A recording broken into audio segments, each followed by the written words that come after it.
Hi woven. So మేము ఇవాళ మైదా పిండితో బిస్కెట్స్ చేస్తున్నాము. అంటే ఎగ్స్, పంచదార ఇవన్నీ యూస్ చేసి ఇలా పిండి కలుపుకోవాలి మనము.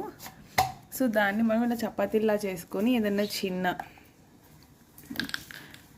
ఏదైనా చిన్నది ఇలా కట్ చేసుకొని మనం ఏ షేప్ కావాలంటే ఆ షేప్ కట్ చేసుకోవచ్చు. మేము రౌండ్ కట్ చేస్తున్నాము, లేదా డైమండ్స్ అలా కట్ చేసుకొని దీన్ని డీప్ ఫ్రై చేసుకోవాలి. టేస్ట్ అయితే చాలా బాగుంటాయి. మనకి హెల్దీ వర్షన్లో కావాలంటే గోధుమ పిండితో కూడా చేసుకోవచ్చు. ఫ్రై చేశాక ఎలా ఉన్నాయో మీకు తర్వాత చూపిస్తాను.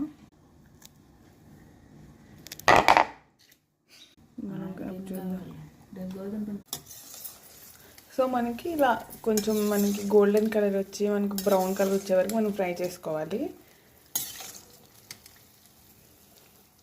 పిల్లలకి స్నాక్ బాక్స్లో పెట్టడానికి వాటికి చాలా బాగుంటాయి. బయట బిస్కెట్స్ కన్నా అవి చాలా టేస్టీగా ఉంటాయి. మనం ఈ ప్రాసెస్ అంతా సిమ్లో పెట్టుకొని చేసుకోవాలి. హైలో పెట్టుకుంటే మనకి